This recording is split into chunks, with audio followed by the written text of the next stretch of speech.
공동체의 중심이 되신 예수라는 제목으로 우리 함께 이 말씀 나누기를 원합니다.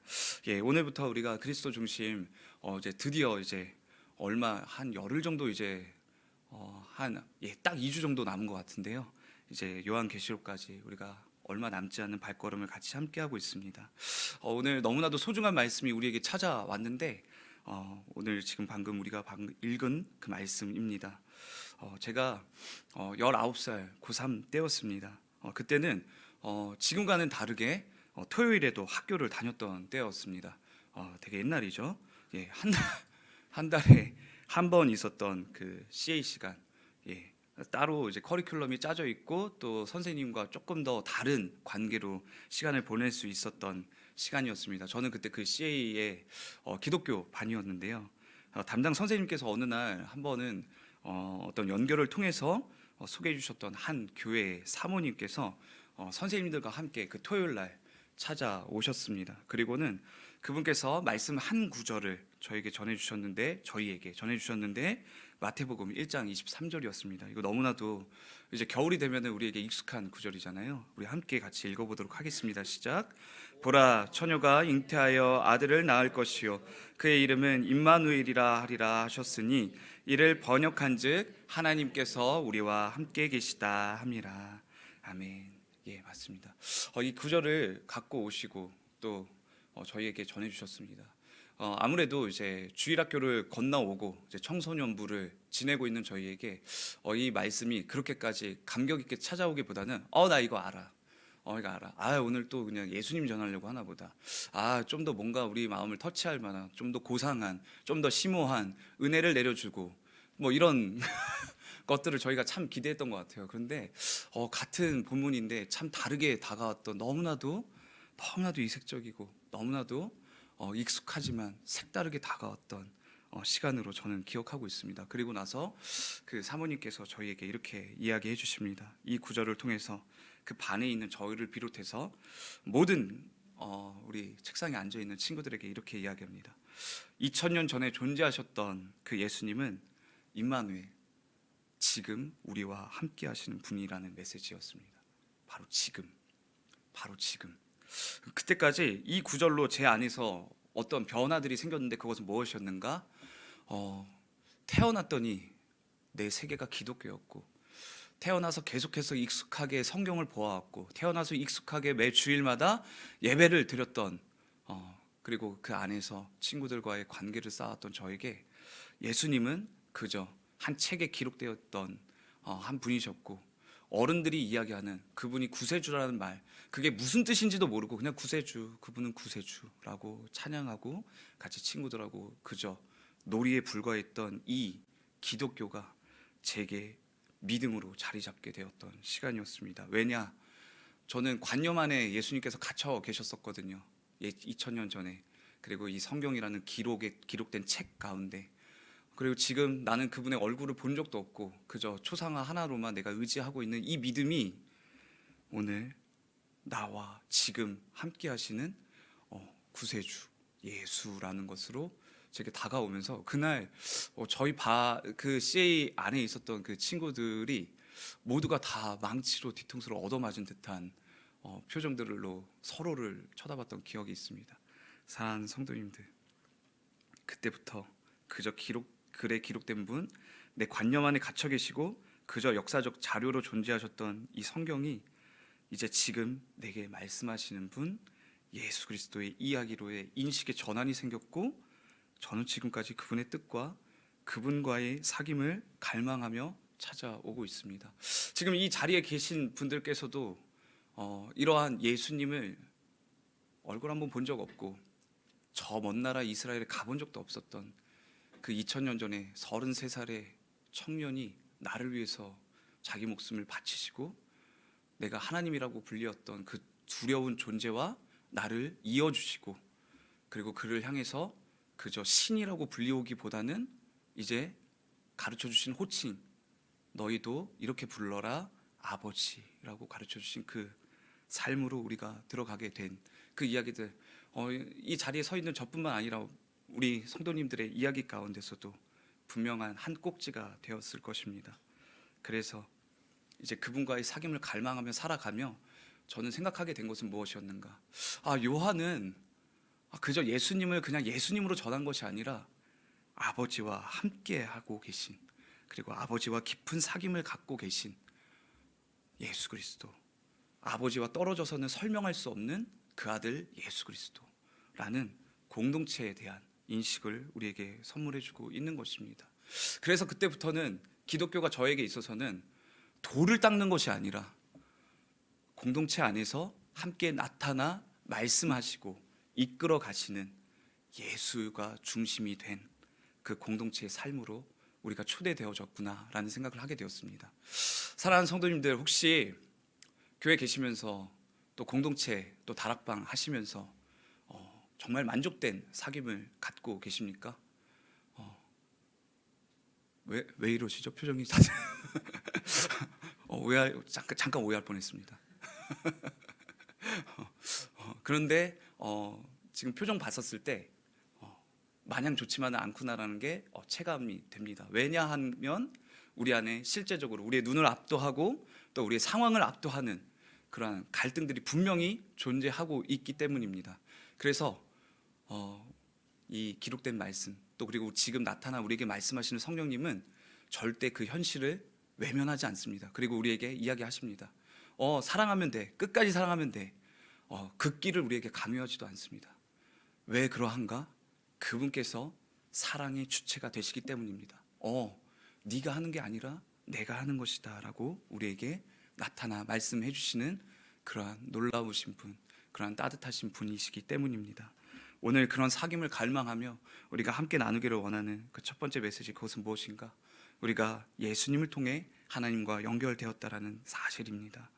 요한은 우리가 보고 들은 바를 너희에게도 전함은 너희로 우리와 사귐이 있게 하려 함이니 우리의 사귐은 아버지와 그의 아들 예수 그리스도와 더불어 누림이라 라고 우리에게 전합니다.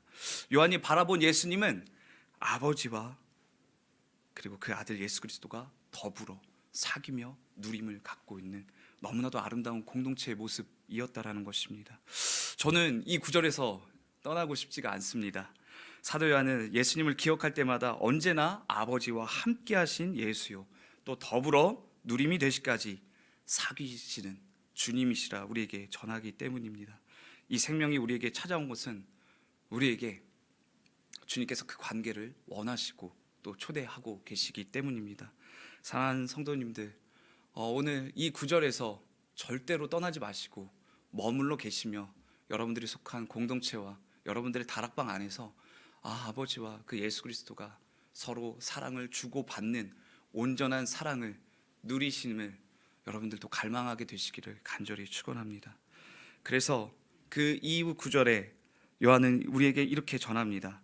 그러한 사랑과 그러한 사귐을 갖고 있는 예수 그리스도가 우리에게 전하는 것은, 그리고 그 목적은, 우리가 공동체로 존재해야 되는 그 목적은 무엇인가? 바로 주님의 기쁨이 충만케 되기 위함이라 전합니다. 우리 그 다음 구절 같이 요한일서 1장 4절 같이 한번 읽어보겠습니다. 시작. 우리가 이것을 쓰면 우리의 기쁨이 충만하게 하려 함이라. 맞습니다. 갈등이 우리에게 찾아왔었을 때 우리는 어떤 반응으로 나아가려고 합니까? 그러한 상황을 우리가 통제하고 싶어하고 그런 갈등들의 분석을 통해서 우리가 해결하고 싶어하는 그런 주도권을 갖고 싶은 유혹들이 우리 삶 가운데 찾아온다라는 것이죠. 그런데 요한은 지금 그러한 갈등과 어려움과 또는 세례를 받았다고 하는데도 불구하고 그 안에서 영지주의적인 거짓된 가르침을 통해서 공동체를 흔들려 하고 있는 수많은 시도 앞에서 지금 우리에게 건네고 있는 한 가지 사실은 무엇인가? 우리가 우리의 믿음의 주여 우리를 온전케 하시는 예수를 바라볼 때 그분의 모습이 어떠한지, 그분이 어떻게 공동체로 존재하셨는지 우리는 지켜봐야 한다라고 이야기하며 그를 이렇게 소개하고 있는 것입니다. 아버지와 함께하고 계신 예수, 그리고 더불어 사귀시며 누림이 있는 그러한 공동체. 사랑하는 성도님들, 오늘 이러한 공동체 가운데서의 중심 되시는 예수를 바라보게 되는 여러분들의 다락방이 되시기를, 여러분들의 소그룹이 되시기를 간절히 축원합니다. 그때 우리는 함께 더불어 기쁨 가운데 누림이 있게 될 것입니다. 사랑하는 여러분, 우리가 이 구절에서 오래 머물고 있어야 하는 이유는 우리가 누구인지, 우리가 또 어떻게 구원을 누리고 있는지 다시 한번 제정신을 차려야 하기 때문입니다. 왜냐하면 우리는 이 자리에서 넘어섰을 때 경험했던 것들이 너무나도 생생하게 우리 가운데 압도되어 찾아오기 때문입니다. 방금도 우리가 얘기했지만 갈등 가운데서의 우리의 모습들은, 그리고 우리가 행하고자 하는 모든 행위들은 다 분석과 관찰과 그리고 그것을 제거하는 데 있기 때문입니다. 그러한 사상과 사고방식은 분명 우리 인생 가운데, 이 도시 가운데, 이 세상 가운데 번영을 가져왔습니다. 그것이 우리 안에서 성공 논리로 자리 잡아 자꾸만 남들과의 우리 공동체를 자꾸만 차별화시키려고 했었던 그러한 모양으로 드러났기 때문입니다. 한국교회도 마찬가지입니다. 그러한 것들이 예전에는 복음이라는 이름으로 찾아왔었죠. 예수 믿으면 모두가 다 행복해지고 모두가 다 부자가 될 것이며 모두가 다 함께 세상이 부러워할 만한 공동체, 즉 교회가 될 것이다라고 우리는 예전에 그러한 사고방식으로 신앙생활을 했었습니다. 그래서 교회 안에서 더 열심히, 더 치열하게 경쟁하고 높은 자리를 선점하려고 했었던 시도들이 우리 가운데 있었던 것을 너무나도 잘 알고 있습니다. 그런데 오늘 요한이 이러한 시도들과 이러한 유혹이 우리 가운데 찾아왔었을 때 그 요한 공동체에게 권면했던 것이 무엇인가? 예수를 통해서 우리가 하나 됐다는 것을 기억해야 된다. 우리는 예수의 이름 때문에 지금 이 자리에 함께 있다는 것을 기억해야 된다. 우리가 서로가 너무나도 미뻐 보여서 사랑할 수 있을 만한, 나의 사랑을 받을 만한 존재이기 때문에 서로를 용납하는 것이 아니라 우리 또한 주님께 용납받을 수 없었던 원수되었던 하나님과의 그 관계 가운데서 그 아들 예수가 이 땅 가운데 찾아오심으로 말미암아 자신을 내어 던지시고 하나님과 우리 사이에 메우기 힘들었던 그 구덩이를 스스로가 자기를 던져 메우시고 우리와 하나님을 화목해 하셨다라는 것을 기억하라고 이야기하고 있는 것입니다. 그것이 우리의 연합 가운데, 모임 가운데 기쁨이 될 만한 근거가 된다라는 것입니다. 그저 오래 참음이 강조되어지는 것이 아니라 우리 가운데 누림이 있다라는 것입니다. 사랑하는 성도님들, 공동체에 있으시면서 갈등 요소 가운데 또는 어떠한 사람과의 갈등이 있었을 때 우리가 하게 되는 가장 기본적인 것들은 그냥 보기 싫은 것입니다. 코로나와 거리두기를 했었던 것이 우리 가운데 사랑의 대상인데도 불구하고 거리두기가 실현되고 있다는 것이 지금 우리가 처한 현실이라는 것이죠. 그런데 그 가운데서 이 깊은 사귐 가운데 우리가 머물러야 하고 그분을 계속 주목해야 되는 이유는 우리가 누구인지를 다시 한번 깨달을 수 있기 때문입니다. 이것은 자기 내면 안에 또는 심리의 기저 안에 있는 것을 분석함으로 이루어지는 것이 아니라 온전케 하시는 예수를 바라볼 때만 우리가 찾게 되는 이미지라는 것입니다. 사랑하는 성도님들, 우리 공동체 세상 가운데서 또 교회와 교회 가운데 개교의 중심적으로 생각하면서 우리 공동체가 더 가지고 있는 차별성을 위해서 우리가 지금 헌신하고 있는 것이 아니라 말 그대로 예수 그리스도, 하나님과 더불어 사귀며 누림을 갖고 계신 그 예수 그리스도를 보게 되므로 우리가 이러한 온전한 연결을 완성시킬 수 있다는 것입니다. 그것에 있어서 주체는 우리의 어떠함이 아니라, 우리의 행동이 아니라 그분께서 맺혀주시는 그러한 열매들을 통해서 일어나는 자연스러운 결과가 된다는 것입니다. 그러니 사랑하는 성도님들, 오늘 여러분들의 갈등 가운데서 여러분들이 무엇인가를 하라는 이야기가 아니라 주님께서 오늘 온전하게 우리를 사랑하시는 그 사랑을 받아 누리시는 그러한 누림을 누리시길 바랍니다. 왜냐하면 이런 이야기를 했었을 때 우리는 너무나도 쉽게 이런 생각을 하게 됩니다. 그럼 어떻게 해야 돼? 뭐 어떻게 행동해야 돼? 그럼 아무것도 하지 말라는 건가? 이것이 우리에게 때때로 극단적인 한 종파를 이뤄낸 것을 보게 됩니다. 미국의 케이커 교도라는 그런 종파들이 있습니다. 그들은 이런 정숙주의라는 것 때문에 하나님께서 모든 것을 이루시니 우리가 할 것은 없다. 가만히 지켜바랄 것이다. 그래서 그들은 전기를 사용하지도 않고 그들은 인위적인 인간의 어떤 창작과 노력과 어떤 산물로 일어난 모든 것들을 사용하지 않고 아무것도 하지 않으며 주님께서 이 모든 것들을 이루신다라는, 대단히 듣기에는 그럴듯하게 들리지만 너무나도 한쪽으로 쏠릴 수밖에 없게 되는 그러한 정숙주의로 찾아가게 되는 것이죠. 때때로 이 말씀을 마주할 때마다 하나님께서 너희는 가만히 있어 주가 주 되심을 보라라는 이 말씀 앞에서도 우리는 이러한 정숙주의로 자꾸만 쏠리게 되는 그런 유혹을 받게 됩니다. 그러나 우리가 지금 봐야 되는 것은 무엇인가? 주님은 우리를 사랑하신다라는, 그리고 그 사랑을 우리가 누린다라는, 그래서 여러분들을 향해 이렇게 권면하고 싶습니다. 이 말씀 가운데 누림을 갖기까지 하나님을 기다려 보시는 시간들을 갖게 되시기를 간절히 원합니다. 하나님이 내가 찾아올 것이다라고 약속하셨던 그 하나님이 단순히 내가 가만히 있고 아무것도 안 한다라는 것을 우리에게 표방하는 것이 아니라 그분께서 그분의 열심으로 우리에게 친히 찾아와 우리로 하여금 그 모든 결핍들과 우리가 어찌할 바 모르는, 그래서 서성이고 곁눈질할 수밖에 없는 우리 인생 가운데 찾아오셔서 그분이 완전한 연결을 우리에게 선물하신다라는 것입니다. 그래서 사랑하는 성도님들, 바로 이 장소가 하나님 안에서 서로를 진정으로 만나는 곳이 되기를 간절히 축원합니다. 공동체의 첫걸음은 예수님과의 그 개인적인 만남에서 시작된다고 말씀드립니다. 예수님을 믿고 따르는 개인들이 이 모일 때 우리는 하나님과의 관계를 나눌 수 있는 공동체로 살아가게 된다는 것이죠. 다시 한번 말하지만 개인이 먼저 하나님을 만난다는 것을 돌을 닦는다라는 개념으로 자꾸만 접근하지 마십시오. 주님이 우리에게 친히 찾아오신다라는 임재라는 것입니다. 여러분들의 지금 현재 자리에서 매일마다 새벽에 올라오는 그 그리스도 중심 성경 통독을 통해서 말씀이 우리에게 찾아왔었을 때 여러분들의 현장에서 그 말씀을 읽으시면서 여러분들이 누리게 될 것은 무엇입니까?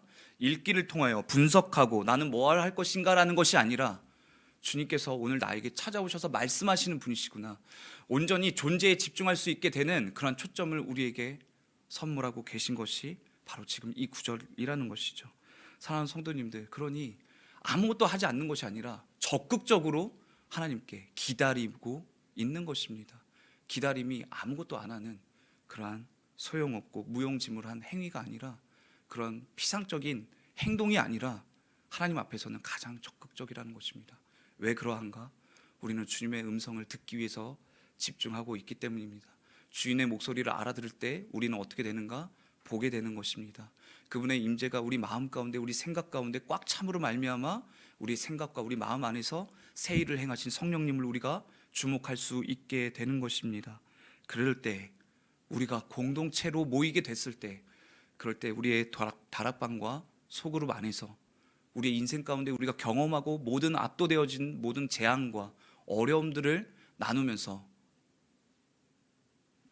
누가 더 어려운 삶을 살고 있는가를 확인하게 되는 것이 아니라 우리 인생 가운데 찾아오셔서 여전히 역사하시고 동행하고 계시는 임마누엘 예수와 함께 우리가 함께 사귐을 갖고 있다라는 그런 충만한 동행이 우리의 소그룹과 그리고 다락방 안에서 일어날 수 있다라는 것입니다. 사랑하는 성도님들, 주님을 주목하고 주님을 적극적으로 기다리는 가장 적극적인 행동들을 해 나가시기를 간절히 축원합니다. 두 번째, 그러한 공동체의 중심 되신 예수를 보기 위해서 우리가 볼 수 있는 것은 무엇인가? 예수님 안에서 서로를 용납하고 치유할 수 있다라는 것입니다. 요한일서 1장 7절 우리 함께 읽기를 원합니다. 함께 읽습니다. 보라, 아버지께서 어떠한 사랑을 우리에게 베푸사 하나님의 자녀라 일컬음을 받게 하셨는가? 우리가 그러하도다. 그러므로 세상이 우리를 알지 못함은 그를 알지 못함이라. 사랑하는 성도님들, 하나님의 사랑을 받고 적극적인 기다림 가운데서 예수 그리스도의 말씀이 내 가운데 오고 그 삶으로 말미암아 충만함을 경험하게 되실 때 우리가 걷게 되는 것은 무엇인가? 세상과 우리가 구별되게 되는 것입니다. 그것은 그가 빛 가운데 계신 것 같이 우리도 빛 가운데 행하게 되는 그런 적극적인 하나님 앞에서의 삶의 또는 성품의 초대로, 그리고 그 안에서 우리가 변화되어지는, 그저 치열함으로 성장하는 것이 아니라 그분께서 우리를 빚어주시고 만져주심으로 변화를 받게 되는, 지극히 우리의 공로가 아니요 주님이 우리의 생각과 우리 마음 가운데 행하시는 새 일 때문에 겪게 되는 변화를 우리는 알 수 있게 된다라는 것입니다. 그때 우리는 진정으로 생각과 마음이 분리되지 않는 온전한 빛 가운데서의 행동을 할 수 있게 될 것입니다. 그리고 그 빛은 결국 우리가 서로 안에 드러나지는 모든 죄들을 깨끗하게 하는 놀라운 속죄함을 경험하게 된다라는 것입니다. 그러나 지금 방금도 우리가 얘기했듯이 이런 말씀이 우리에게 찾아와서 너무나도 감격이 되고 너무나도 그 말씀이 이루어지기를 소망하게 되지만, 눈을 떴을 때, 우리 공동체를 바라보게 됐을 때 우리가 보게 되는 것은 무엇입니까? 주님의 말씀은 완벽한데 우리 공동체는 아직 완벽하지 않구나라는 실상입니다. 우리는 모두 연약하고 죄성을 가진 존재라는 것은 이제는 너무나도 귀에 딱지가 않도록 우리가 우리를 적나라하게 들여다보는 우리의 인식입니다. 갈등과 상처는 우리가 피할 수 없지만 그래도 소망이 있는 것은 무엇인가? 예수님이 우리의 중심이 되실 때 치유와 화해가 가능하다라는 것입니다. 사랑하는 성도님들, 말의 구할이 때로 공동체 안에서는 오해로 비롯될 때가 참 있는 것 같습니다. 뭔가 한마디가 의도가 분명치 않게 전달될 때 우리는 서로를 향해서 참 많은 오해를 빚게 되죠. 말을 왜 저렇게 똥막대기처럼 해? 말을 왜 저렇게 상처를 줘? 저게 무슨 의도야? 확인하려 하기보다는 단순히 그 말 안에서 스스로가 자의로 해석하고 스스로가 상처를 이미 받아버리는 그런 상태를 우리가 경험하게 될 때가 참 많다라는 것이죠. 그게 우리가 가져다 주는 죄성입니다. 왜냐하면 우리가 사랑이 너무나도 고갈되어 있기 때문에, 마음의 여유가 없기 때문에, 그럼으로 인해서 생겨난 모든 날카로움들과 거칠음이 우리를 계속해서 자극하기 때문입니다.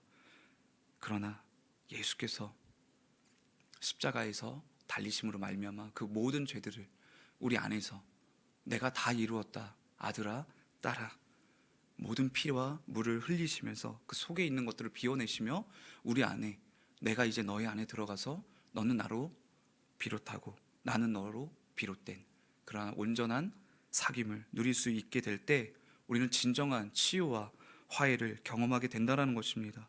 그런데 이러한 어려움들에 있어서 우리의 목적이 단순히 내가 좀 더 나이스해지고 내가 좀 더 젠틀해지는 그저 관계 가운데서의 성숙을 목표로 하는 것이 아니라, 우리의 이러한 목적, 이 치유와 이런 관계 회복의 목적은 우리가 예수 그리스도께서 그 아버지와 함께 하시는 것을 바라보게 되어야 되는데, 언제나 우리가 무언가를 해야 된다는 쪽으로 자꾸만 쏠리고 있다라는 것이죠.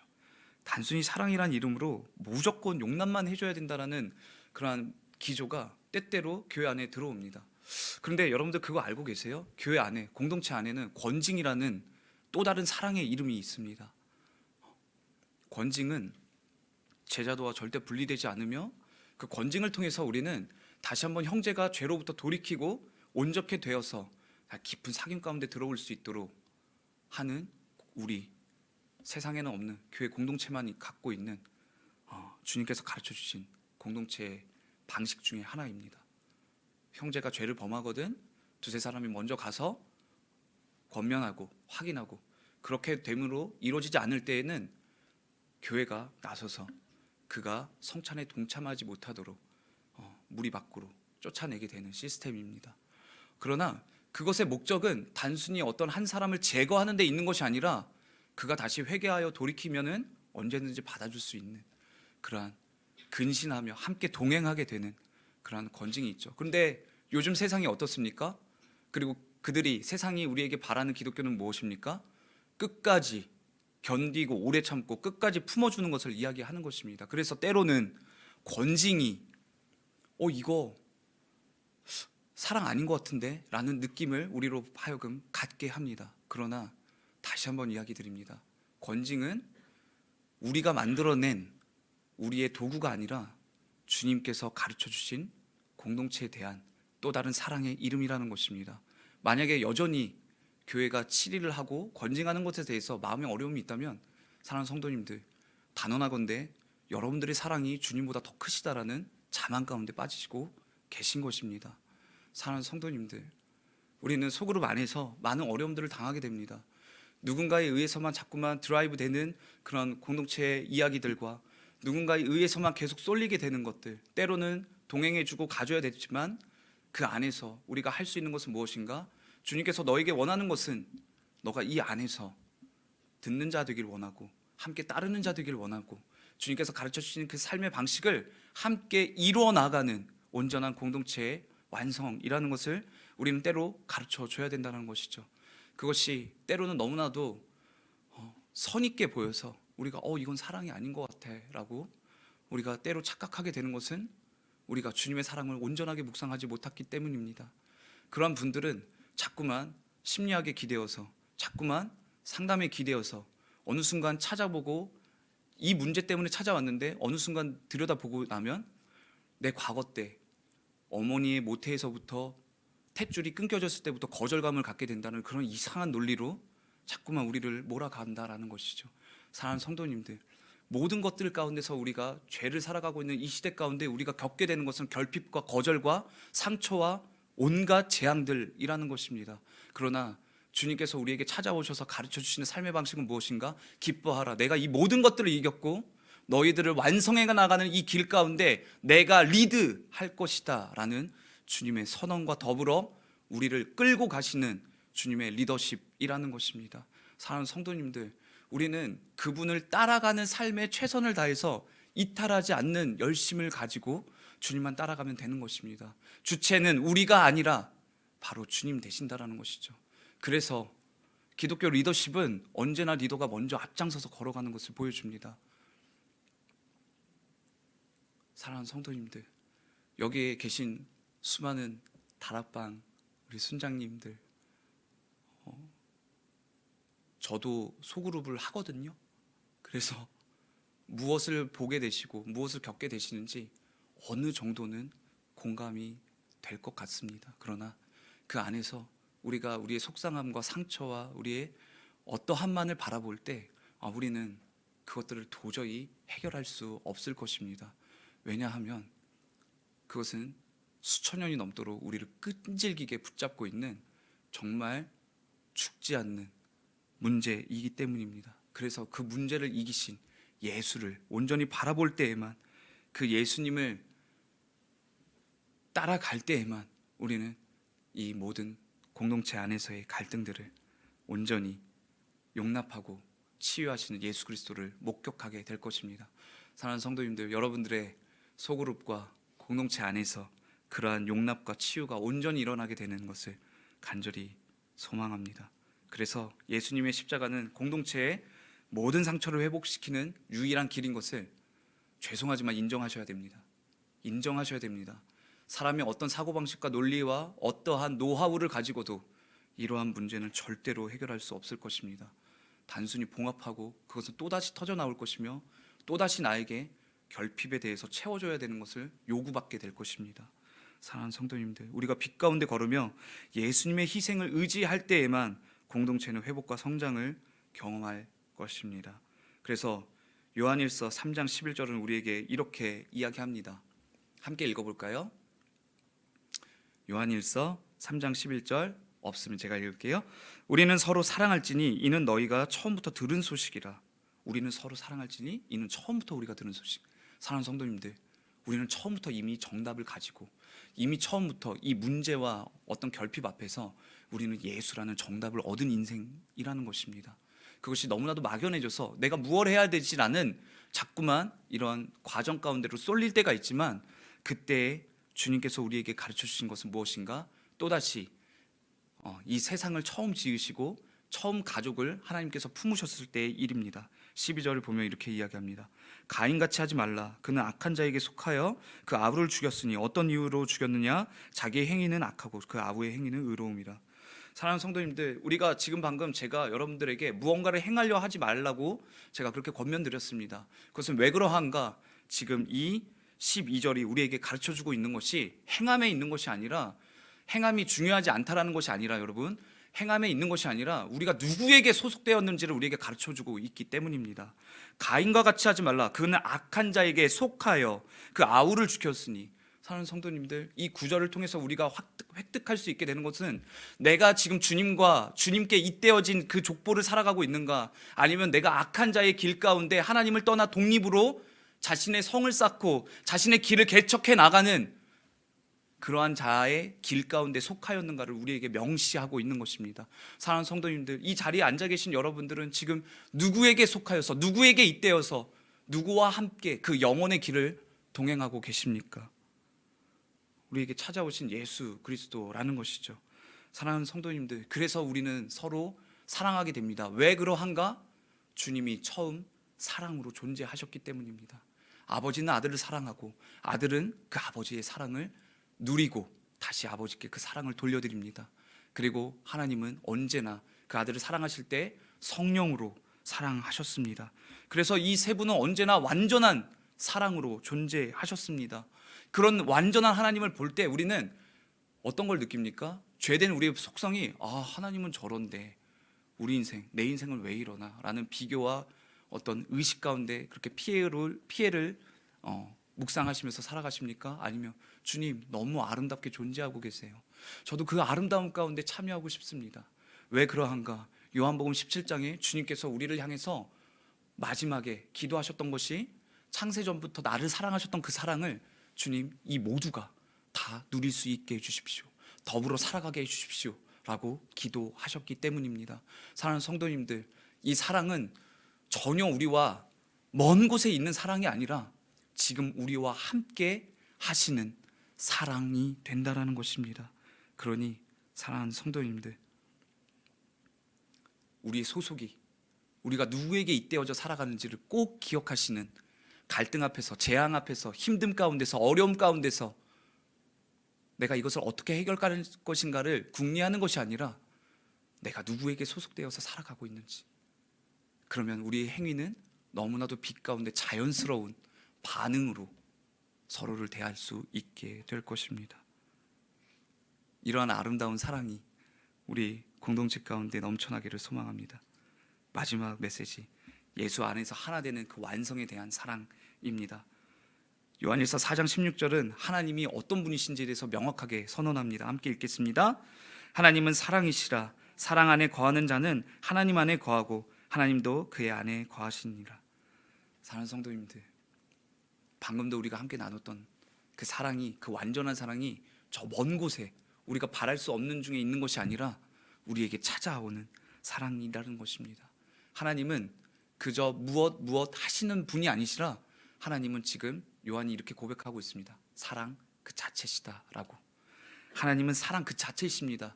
이것만 우리가 회복해도 수많은 우리의 인생의 고난들을 다르게 해석할 수 있습니다. 하나님 나한테 왜 이러세요? 하나님 너무 힘들어요, 너무 아파요 라고 얘기하기보다는 하나님 사랑이시니까 이 모든 행위들을 나에게 허락하신 이유는 다 무엇 때문에? 사랑하시기 때문에 라고 우리는 해석할 수 있게 되는 것입니다.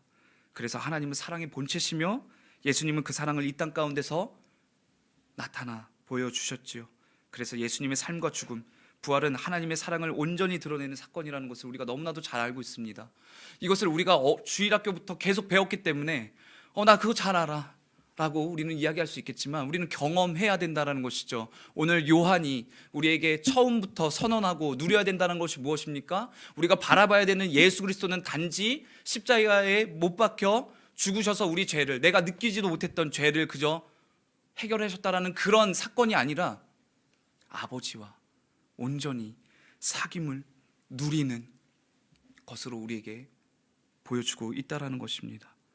사랑하는 성도님들, 진정한 사랑은 예수님 안에서 서로를 위해 자신을 내어주는 삶, 즉 우리 형제 예수 그리스도께서 보여주셨던 것처럼 나를 드러내줄 때 내가 주체가 되어서 나는 너를 사랑해가 아니라 우리가 서로 그 사랑 안에 거한다라는 이 표현으로 우리는 이야기할 수 있게 되는 것입니다.